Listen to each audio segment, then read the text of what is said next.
Let's continue on to our next session. Sarawak Focus on Sarawak State Initiatives on Digital Economy. Ladies and gentlemen, in this second session of Sarawak Focus, we'll like to drill down to the subject of Sarawak State Initiatives on Digital Economy. Ladies and gentlemen, Sarawak has embarked on the new strategy to transform its economy through digital economy, and it's willing to invest substantially to be connected to the global economy. And what are the benefits that Sarawak will gain out of developing a digital economy? Yes, a question mark there. And what are the opportunities that Sarawak can offer to develop various initiatives on digital economy?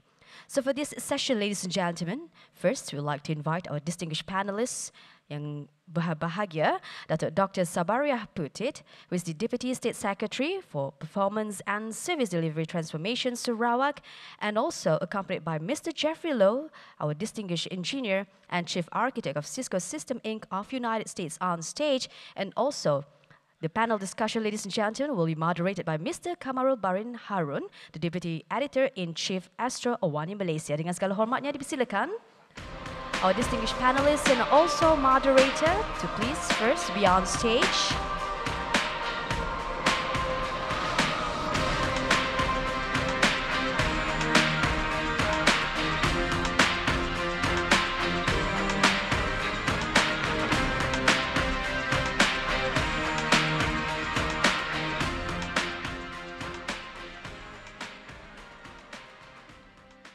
Distinguished guests, ladies and gentlemen, first of all, it is with great honor and pleasure to invite Yang Berbahagia Datu Dr. Sabariah Putit, Deputy State Secretary for Performance and Service Delivery Transformation Sarawak, to present the opening keynote address on Sarawak Focus for Sarawak State Initiatives on Digital Economy. Dengan segala hormatnya dipersilakan.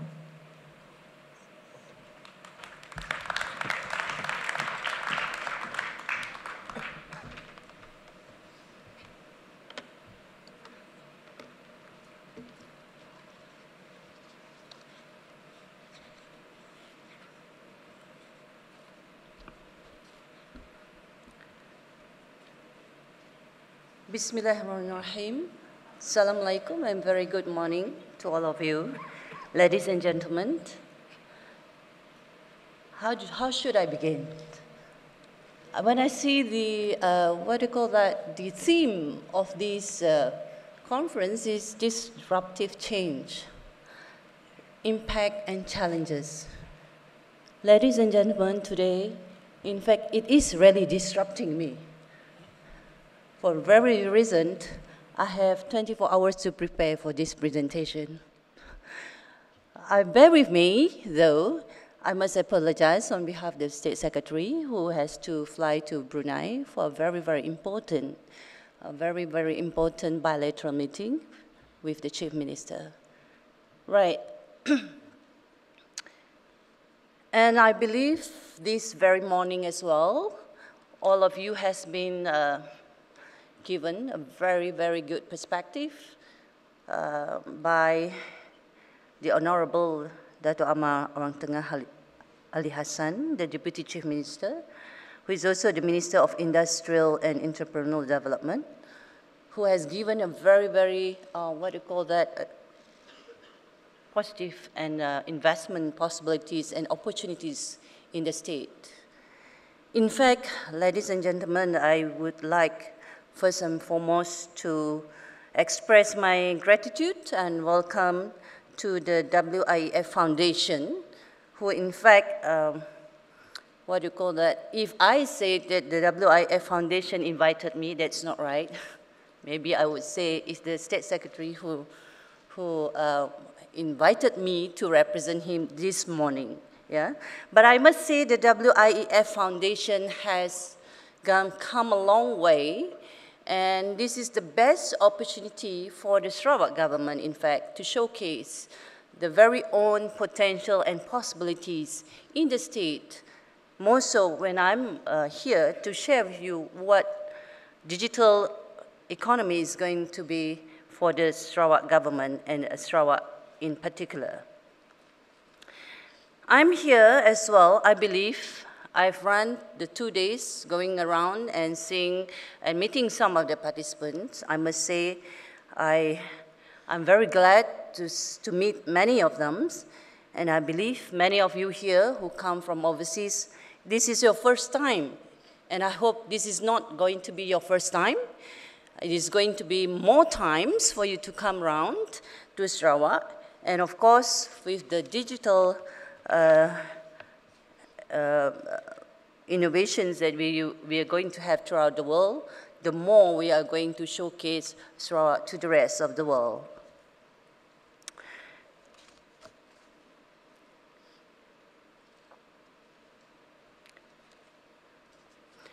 And I must say, Sarawak, for that matter, is very thankful to the Right Honourable Chief Minister for his foresight and determined vision, which all of you have heard the first day, right? For his bold and brave initiative in steering Sarawak through digital economy. This is a whole new sphere for Sarawak in which a lot of efforts need to be taken together, both by the government, by the private sectors, and our citizens alike. On this note, I would like to reiterate what our Chief Minister has said in his welcoming address, that through this WIEF forum, we hope we can discuss ways and means, identify opportunities and solutions, as well as forging collaborations that are beneficial for us here.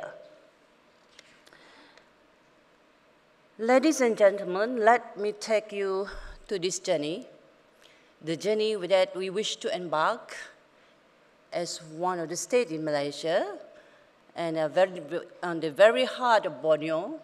And I believe some of you not even realize that there is a place called Kuching or place for Sarawak. Yeah? But I'm glad many of you can make it here, and we hope we are able to share a little bit of what we intended to do in terms of Sarawak digital economy journey. Yeah? And allow me, I will share with you based on these 4 key questions, 4W and 1H. Not because it's a World Islamic Forum, yeah, but basically the 4 key questions that I'm going to deliberate on is why we need to shift to digital economy. Why does Sarawak take this journey? Secondly, why is it digital economy? Yeah? What are the ecosystems needed to provide the necessary platform to support Sarawak? And how do we intend to do it, or how do we intend to implement the Sarawak digital economy?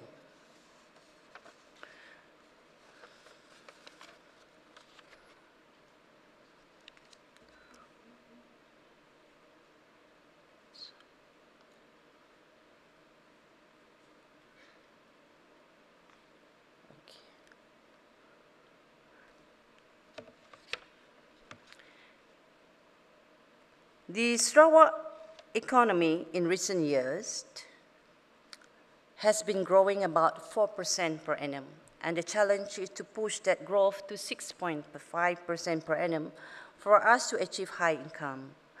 While the underlying momentum is pushing the economy ahead at 4%, and the extra 2.5% point difference will have to come from extra investments. Today, this morning, this very morning, you have heard of it, extra investment and productivity growth in the economy, which can also come from the more intensified application of digital economy, digital technology in the economy. Yeah. Ladies and gentlemen, why again digital economy? This is because digital economy opens up to very vast and limitless opportunities to the economy, in which it allows online promotions, transactions, and delivery of products to be done in a minimal cost as with digital technologies. As we know, In this era of technology, Sarawak has the golden opportunity to penetrate the local market as well as the global market with Sarawak products. This means Sarawak is no longer dependable on its domestic market, but with digital economy, Sarawak can go through globally and promote Sarawak products effectively with minimal cost and efficient services. This allows Sarawak to go to a larger market and create lots of opportunities for the people of Sarawak.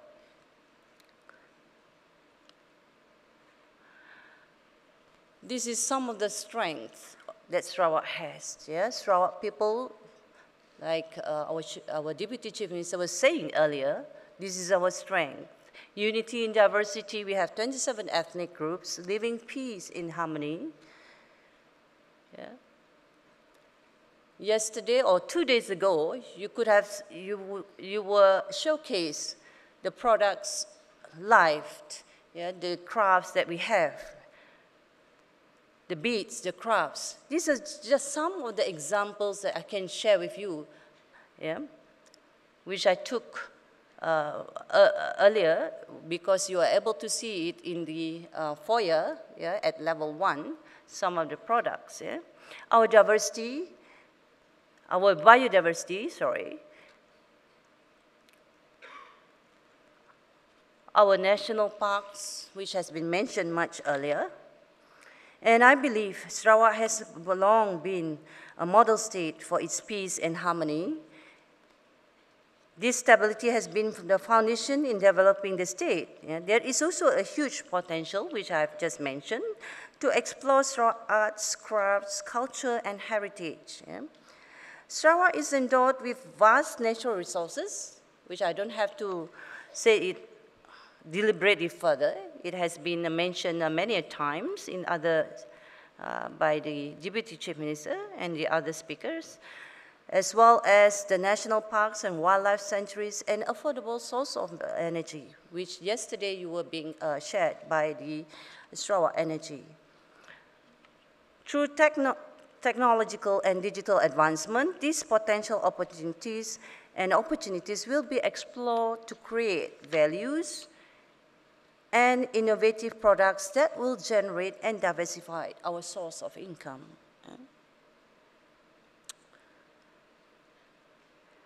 Now, let me share a little bit of what is going to happen in the way we're going to manage in terms of our Sarawak digital economy ecosystem. Yeah? These slides give you a very comprehensive, as part of the state framework to develop our Sarawak digital economy. As you can see, the goal for the Sarawak digital economy is to accelerate and advance the state economic growth as to reduce socio-economic divide, to generate employment and business opportunity through e-commerce, harness talent, and create value through innovations and entrepreneurships, and achieve digital government for efficiency, transparency, trust, and confidence. Yeah? On the other hand, if you can see, another of our goal is to increase employment of the youth. Yeah? In fact, digital economy also addresses on young urban community, as 60% of our population are 45 years and below, to encourage them to elevate income and as well as the same time to eradicate the poor to make Sarawak a better place for all of them. Yeah? As you can see from this framework, we have been looking at a number of sectors, yeah? As well as we need to build up the enablers, yeah? As well as the governance and the necessary ecosystem to support the digital economy transformation and implementation process. Our journey. I would like to share you our journey because it's from the last IDEX, which we have in April last year. That's the journey begins. Yeah? It's just about now, it's about 6 or 7 months now, or more, but it's not yet 9 months, yeah? So it cannot deliver yet. Sorry, I mean, it takes you about 9 months to deliver a baby, right? So, so it's about 6 or 7 months now that we are undergoing the process of building up the strategies, the ecosystem that we desired. And we know in many countries in the world, for instance, Estonia, for that matter, they have been in the journey for the last 14 years. You can imagine that, yeah? But we hope with the digital advancement, we are able to move faster. Yeah, when we go there, we were saying, if you are doing it in 14 years, we hope in 4 years we are able to do it. Yeah? So, okay, our journey, as I said, we begin with the last April, when the Chief Minister commissioned us to embark on the Sarawak digital economy. Since then, yeah, the IDEX is, for those who are here for the first time, IDEX is our International Digital Economy Conference that we have hosted for the first time, yeah, by getting all the experts throughout the world to share with us, to give us some insights into what this creature digital economy is all about. Yeah? Okay, since then we have, after the IDEX, we have many labs. We have many sub-labs and workshops which was participated by many parties, including agencies from the state, the federal agencies, the institutions of higher learnings, private sectors, international expert, industry players, and practitioners alike. You know, there are more than 200 of us sitting together in a lab form, yeah, in a workshops, and from 86 agencies throughout Sarawak as well as nations, and then we have come up and generated 310 initiatives. Yeah? So guys, this is it's a mind-boggling thing. We are going to work on it, but of course, we are going. Datu Amma, I'm glad you're here, as maybe some of the areas maybe you would like to enlighten us more here. I'm just sharing with all of us here the journey we take to undertake this digital economy for the state.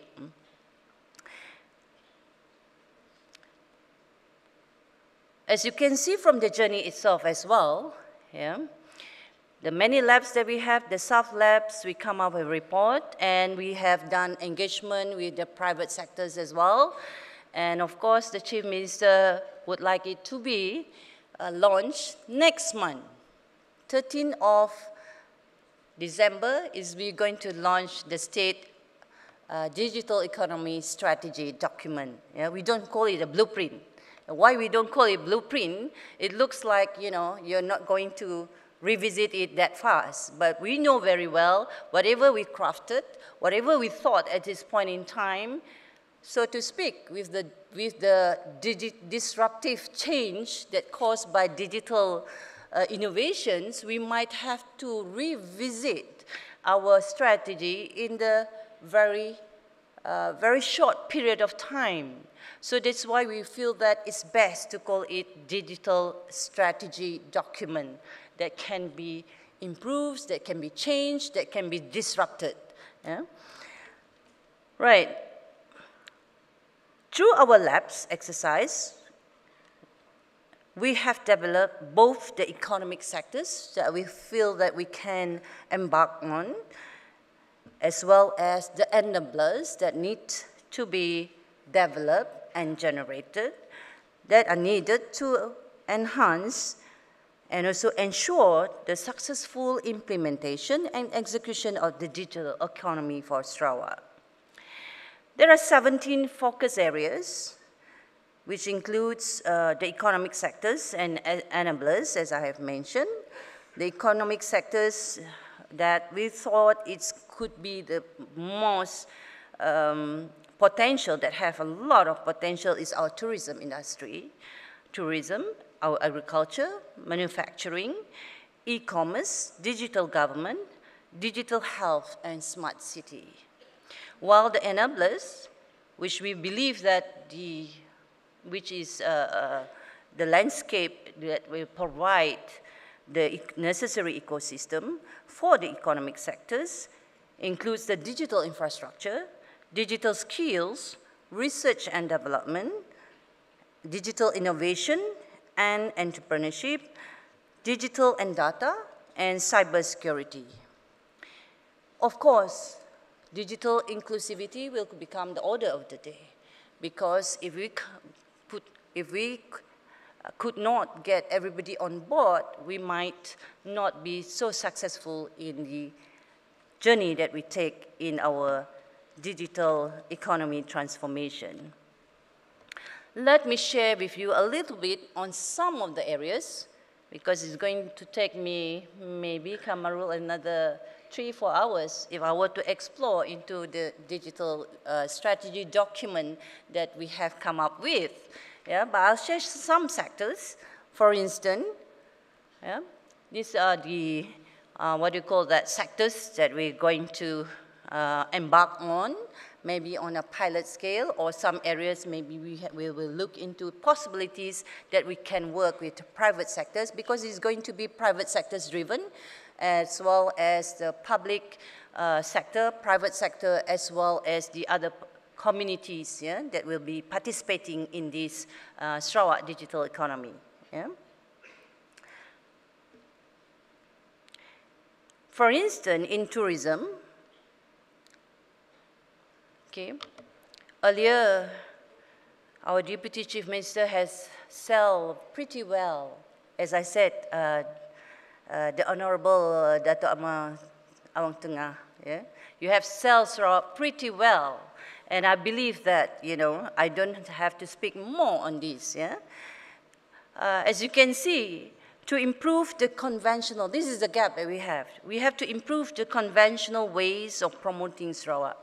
Kamarul will be agreeing with me, concur with me on this. We have been talking about, we have not enough usage of our digital technologies on this, yeah?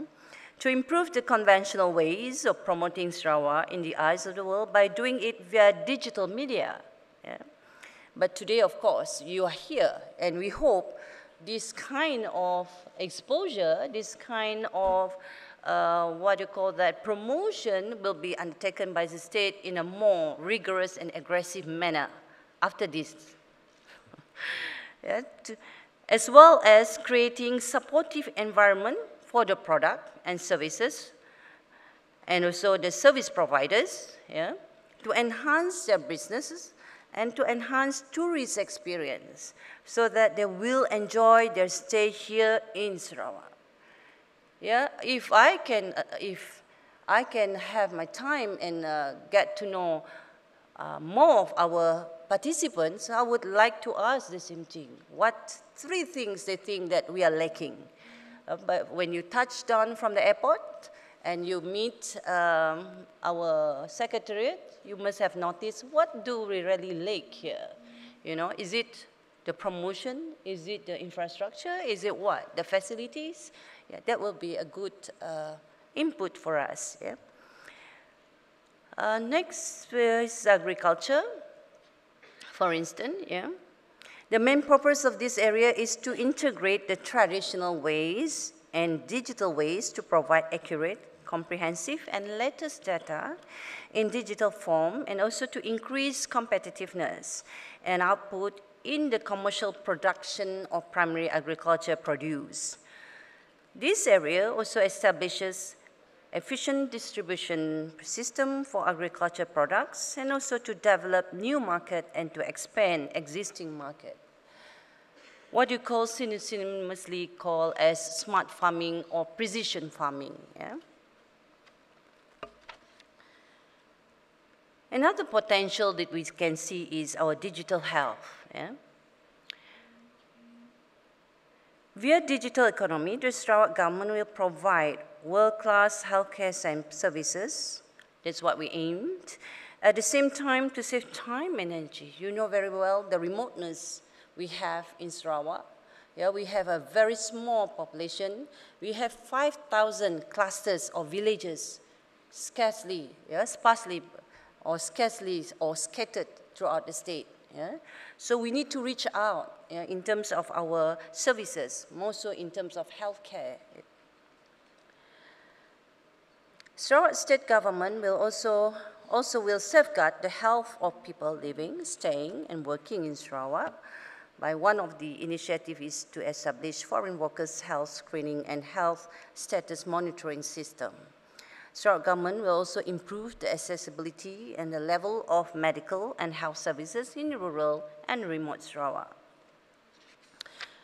As I said, another potential for us is to provide a well-packaged health tourism, which has been mentioned much earlier in our Deputy Chief Minister's slides. Digital government. Yeah? The effort of the Sarawak state government is to maximize the use of digital technology and data to create innovative services and support the realization of a digital economy in Sarawak. Yeah, as such, we need to fully digitalize data and information. This is some of the strategic plans that we have, actions we're going to do. And of course, anywhere in the world, even I believe a lot of our organizations are operating in silos. The data are all kept by the agencies themselves. What we need is to create the seamless government, to equip as well the public service employees with the skills and technology know-how. And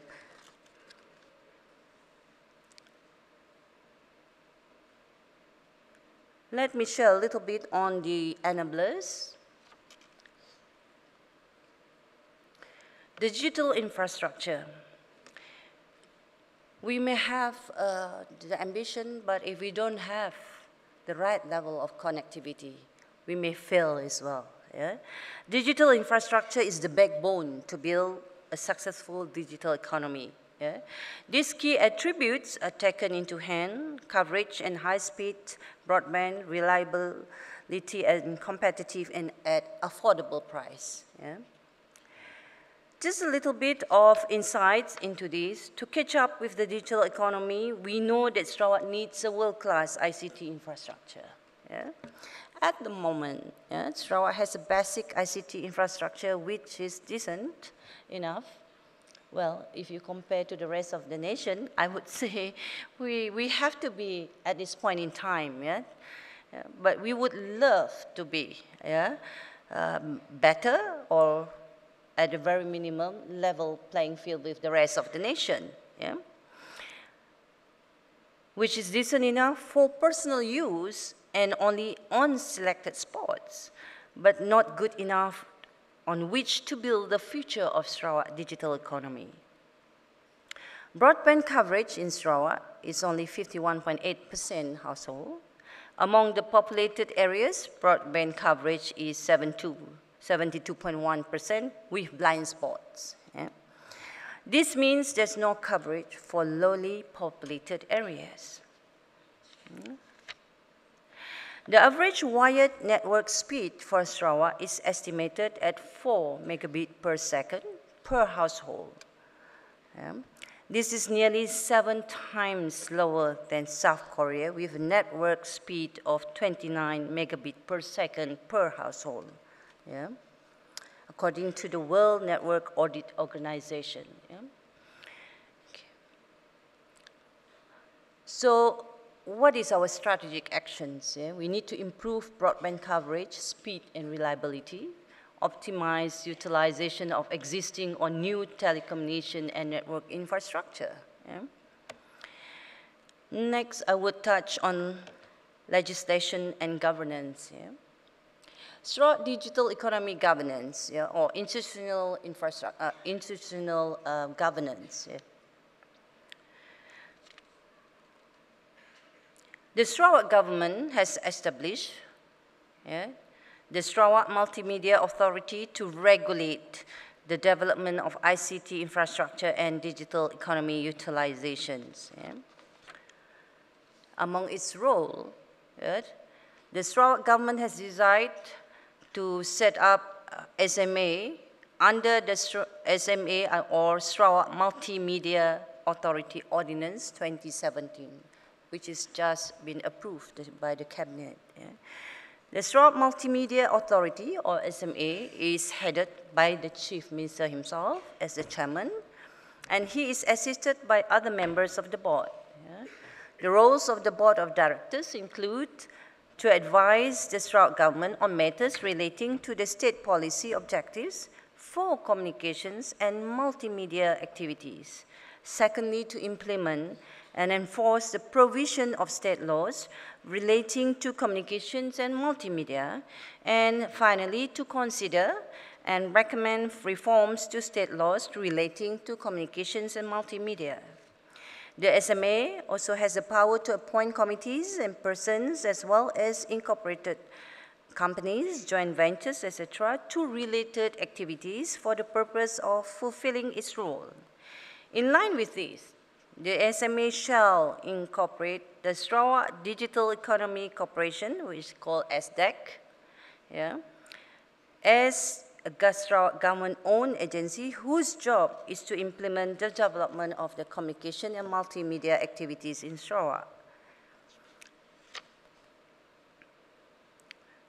The SMA, or Sarawak Multimedia Authority, will provide the policy, and SDEC shall ensure the implementation of key focus areas of the Sarawak digital economy to succeed. Yeah. Digital skills and talents.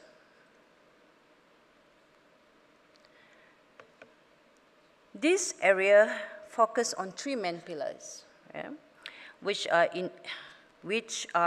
innovative, entrepreneurial, and digital savvy workforce. By focusing on an agile and industry-ready workforce,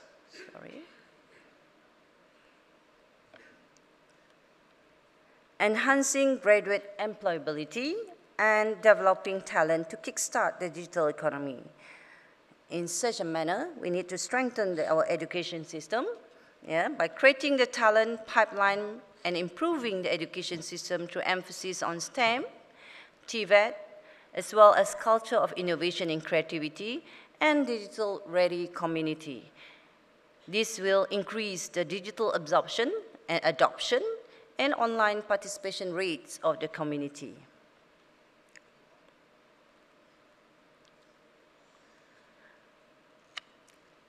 Another enabler that we feel that ecosystem that desired of a digital economy ecosystem, yeah, is digital innovation and entrepreneurship, yeah, which will facilitate, we will facilitate the establishment of innovation precincts, centers to boost technology transfer, opportunities, and entrepreneurship. We will also establish what we call as digital village, yeah, to foster technology transfer and commercialization and to host the programs for investors, accelerators, and incubators in partnership with multinationals to accelerate spin-offs, startups, unicorns, and so forth. Yesterday, I believe I was at the level 1, this is level 1, yeah, ground floor, yeah, with the venture capitalists. Is it Susan? Sabrina, sorry. All the ladies are very excited, yeah, because they met a guy called Johan. Johan, are you here, Johan? No. Okay, he must have gone back to Sweden, yeah. He's a venture capitalist. I'm promoting him, you know, so all the ladies will go after him, yeah. He has €500 million, and he's looking for potential startups, yeah. So, ladies and gentlemen, I'm giving way to the ladies, yeah, because it's supposed to be what you call women entrepreneurship startup yesterday. Yeah, we have a good session with Johan, yeah. Yeah.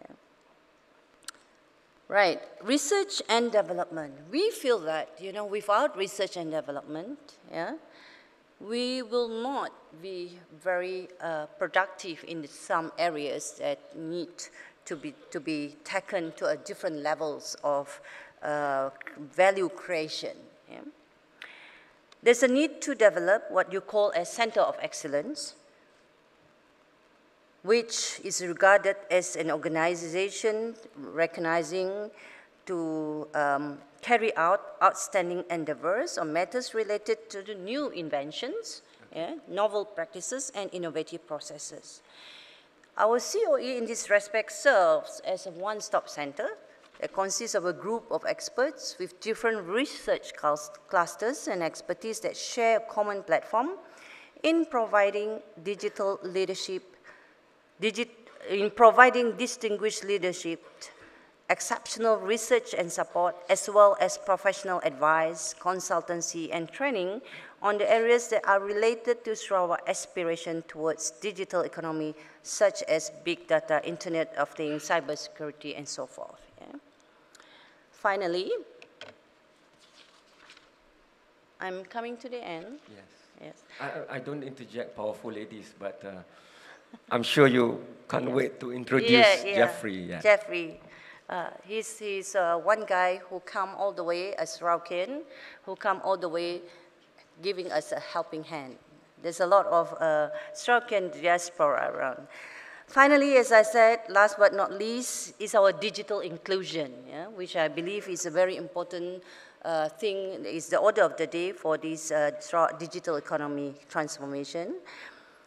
Via digital inclusion, Sarawak can transform its people to be exposed to technology, to increase the awareness of the importance of technology, especially in government services, and make them realize the benefits of going digital, not only by economy, but in all aspects of life. Yeah? So, ladies and gentlemen, I believe that's so much I'm going to share with you, but I hope I've answered some of your burning questions. You're not going to be asked more burning questions. Yeah? In future, I hope Sarawak can also evolve via digital economy and be part of the global players in digital economy. Yeah? And before I end, let me show you some of the initiatives that we have done thus far, the last 6-7 months. Yeah? Right from IDEX, as I said, it's an international digital economy conference. We have also ICAS, which is agriculture digital economy, and we have Sarawak e-commerce forum. Yeah, this is to create awareness, to create the kind of insights more into this area of work. Yeah, we also have created what you call the innovation centers. Yeah, Sarike Innovation Center. Yeah, Tegas Innovation Hub, Sarawak, Swinburne, even we get the institutions or universities involved, and they're very, very responsive. Yeah, they're very excited about the whole thing as well. Yeah, so Swinburne created what you call a Swinburne Digital Future. Yeah? And in fact, not so long ago, if you can see, I mean, last two weeks ago, yeah. No, last week, I believe. We have Centex, our Center of Technical Excellence, MOA, on digital skill training with Huawei. Yeah? It's to position Sarawak as a key technology training hub in Southeast Asia. Centex will be able to train up to 3,000 graduates in ICT by 2020 to enable Sarawak digital economy. Just launched last week our Sarawak Pay. As I said, our universities are reciprocating very well. UNIMAS, for instance, have a number of initiatives as well on digital technologies and digital economy. UITM to feature latest drone flying, they just had it, I believe, last week as well. Yeah. This is my last slides, okay? This I took while we were in one of the sessions. That's Johan I'm telling you about. Sabrina will be happy. We are all women very happy to be part of this conference because we met a guy who has €500 million Yeah. So, ladies and gentlemen, with that, I thank you for your endurance, and thank you very much. Thank you so much, Datu Doctor. Powerful ladies of Sarawak, please, you can give louder than that of an appreciation. As Datu Doctor is taking her seat, I would like to introduce, I have very little time left, so I'm just going to do an unorthodox introduction. Put it this way, if you don't know Cisco by now, I will buy you coffee. But I'm sure you know and can save my money. And Cisco is a big, big Silicon Valley name. But without this guy, who's seated just over there, half of the revenue, more than 40 billion US dollars of Cisco will be wiped out because he is the chief architect. He looks at system and networks and have more than 400 engineers under him. So the real and the right J-Lo of Sarawak, Jeffrey Low of Cisco. Please add on to the presentation a keynote of Datu straight away. From the grocery shop of Kuching to the Silicon Valley powerhouse. Jeffrey, your story. Thank you, Kamarul. So yeah, thanks for the fantastic introduction. You know, I was told before this session to come up like with kind of like a life story. So first of all, I'm really like a proud son of Sarawak, right? So I was born like in the middle class family. So my father, they run a small grocery shops. You know, it's been like almost second generation. If I were to succeed it, I would have been the third generation, right? So I used to be sitting on like the back of lorry, or like, you know, those are the open trucks that, you know, like people drive around the neighborhood to do like grocery delivery. So I was actually helping with the family grocery delivery at the age of 12, right? So, however, there's one unique thing about me, which is I'm always inclined and I excel in math and science, right? And naturally, that brings me to, you know, some of the best educational institutions in the world. So I graduated with a Bachelor of Science in WE, Electrical Engineering from Imperial College, and I hold 2 master's degrees from Stanford University from United States. So as 2 when masters from Stanford, from Sarawak, come on! And after I've graduated, right, I was faced with a tough challenge, right? I was faced with a tough call of, you know, whether to come back to Sarawak and be with my family, you know, or stay back in Silicon Valley, right? So it was an emotional, you know, like decision both personally and at the family level, right? But in the end, I decided that, you know, I wanted to pursue my passion, right? And my passion is really, you know, always this amazement with computer and technology, right? And in particular, the way that computer talks to each other, right? When the thing started, how 2 or different machines can actually communicate, right? Just like the way human does. So, you know, everything beyond that was history. So the journey through Silicon Valley was a very exciting one, right? And one thing about high tech is really, disruption is really a daily ongoing basis, right? Every day we go into work and we think how we're going to disrupt our competitor, right? There's like, if you look at Silicon Valley, it doesn't really stay still. It's always this evolving, right? Like competitors trying to, you know, outsmart each other, this constant state of evolution, right? So, I have been with 4 startups myself, right? Some of them I joined, some of them I founded.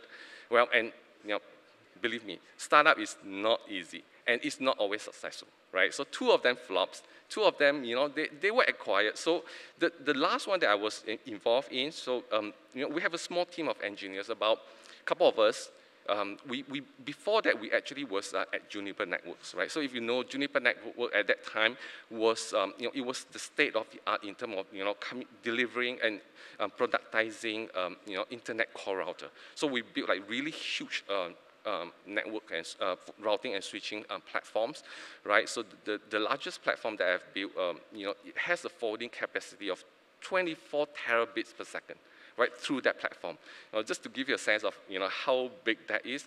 So let's say if everybody, right, were to be on, let's say a HD TV kind of like video call that takes about 1 megabits per second, you know, it can serve 20 million simultaneous conversation, right? Which means now the entire Malaysia could be run or powered by that single system, having everybody be on that video call, right? So, so we built that technology, and we know what it takes to build a really high capacity, packet forwarding engine, right? And it was state of the art.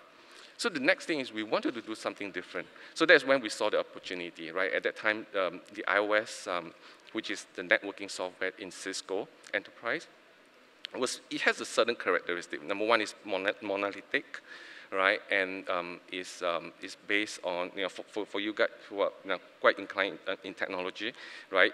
It's actually monolithic, and it's based on like a cooperative scheduling operating system.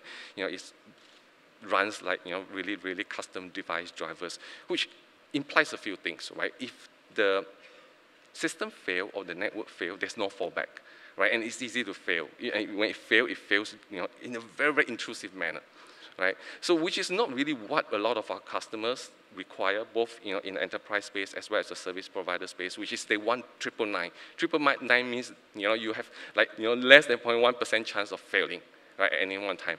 And they want HA, which is high availability. And in the case you fail, right, you have to fail over gracefully, meaning no packet drops, right? So those are some of the things, and we saw that there's this opportunity to disrupt the state of Cisco software at that point in time. So a small team of us, we gathered and we founded this small company, and it grew to about 40 people. And the good thing is, Cisco saw the value in the software, not so much of the number of heads, but the value. And the company was acquired for $250 million US billion, right? And the team proceeded to build out this networking software.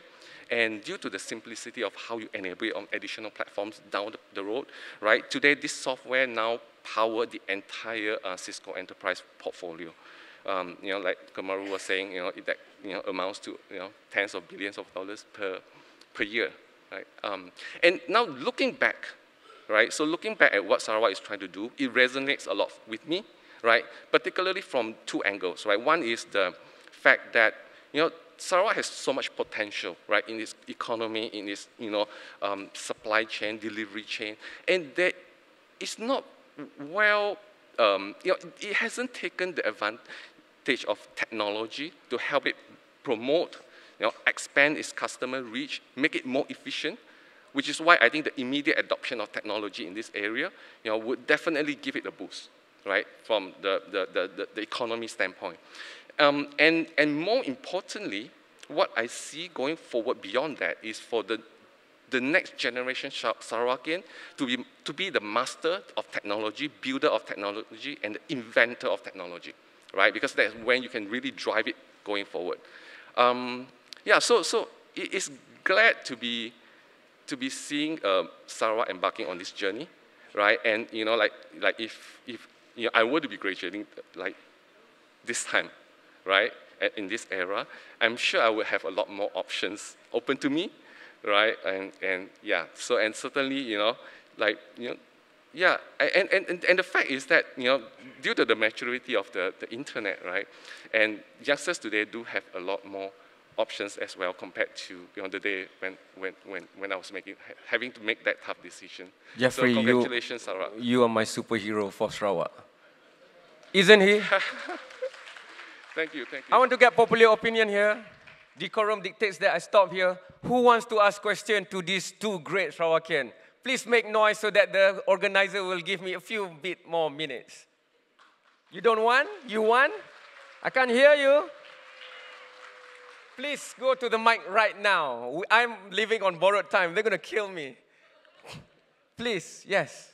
Straight to the mic. Whoever wants to ask, please go straight to the mic. Typical routine, state your name and where you are from, and then your question. One question only for. Yes, my name is Alias. I'm from Malacca. Basically, we have a very good program in Malacca. But before this, I've already engaged with a few engineers, specialists from Europe, from America for our project. But when I see Mr. Jeffrey Lu, I just want to say, it's not a question, I just want to say I'm very proud to see a Malaysian behind Cisco. So I would say after this, definitely I will contact Mr. Jeffrey Low to engage with me. And then to the Sarawak government, I think you should kidnap this guy. For this time of this moment, you should kidnap this guy to So bring that's back to your Sarawak. testimonial, Yeah, huh? I'm very Not your proud question. to Mr. Jeffrey. Okay. Yes, thank you. I'm fine. So the point is, there's only one J-Lo in Malaysia, you naughty Malaysians. One J-Lo only, and that's Jeffrey Loh. Second question, please. Man from Irshad HR Consulting, Kuala Lumpur. Jeffrey, we are really proud of you as a Sarawakian and also as a Malaysian. Okay, my question is very simple. Who can you nominate from your organization, from Cisco, to take charge of the digital economy, the digital initiative in Sarawak? I know it's not going to be you. Your compensation package must be very good. Point taken. Yes, thank you. Jeffrey, who? These Malaysians, they always want to know that details lah, who lah, what get. Okay, please. Yeah, I think certainly, as like, following the initiative that, Dr. Sabariah has pointed out, there is definitely a lot of room for collaboration, right? And I think the next important step is really to bring up the workforce to, the level of technical competencies, for it to be able to operate, and be competitive at the international level. Right, and the other one is really critical. I think is to reach out that critical mass, for it to be able to function effectively, and certainly we do have both offices local in KL, right, as well as our service headquarters in Singapore. Right, and there is definitely opportunity for Sarawak government to be working, or whether it's through like educational, tertiary educational collaboration, or even like like cross collaboration for like R&Ds and all that. So why look for one person when you can network with Cisco? Okay, go ahead. Waalaikumsalam. Yes. Hello. Okay, my name is Rafiuddin Yo. I'm a Chinese. Jeffrey, may I know how old are you? Which school you attend in Kuching? Do you have more questions, or that's it? That's it. I'm just wondering if he is my alumni as well. Okay, fine. Okay, How old are you and which school? I'm about 44, going to 45. I attended Song Keng High, which is like right around the corner in Padungan. Song Keng High. Okay? Wait. The rest on Facebook. No. You stay in Cupertino? Where do you stay now? Where do you stay in Cupertino? California? Yes, I stay in Cupertino. Cupertino. And your wife is Chang. Which is where the Apple headquarters is. Yes, your wife is a Vietnamese. Is your wife a Vietnamese? Oh, no. My wife is actually also from Malaysia. Patty. And her name she's is from Patty. Malacca. Her name is Patty. No. Okay, that's very all the much. time we have. I'm so sorry. You are lucky that I'm going to interview Jeffrey Loh, the right J-Lo of Malaysia, right after this for an episode of Astro Awani. Tune in. I will take your calls. You can write. You can message me right now. I will form your opinions in the show. Thank you so much for the organizer giving us extra time. Thanks to Dato' Amar for opening the day. Thanks to Dato' Dr. Sabariah. Thank you, Jeffrey. You my brother now. Over to you, beautiful MC. Thank you very much, Mr. Kamarul. Once again, ladies and gentlemen, another big round of applause for our distinguished panelists. And of course, our gorgeous moderator. All right, so please be on the center stage for a group photo. So it is a must, ladies and gentlemen. Right after one session and after another, we have this group photo. All right, in conjunction with the 13th WIEF here in Sarawak. Indeed, awesome panel discussion for that Sarawak focus. Okay, so now, ladies and gentlemen, please remain seated as we have another session to go. All right, that will be on Sarawak as a premium tourist destination. So this is going to be very, very interesting as well. And first of all, once again, our highest appreciation to our guests of honor and, of course, to our distinguished panelists on stage. Thank you very much once again.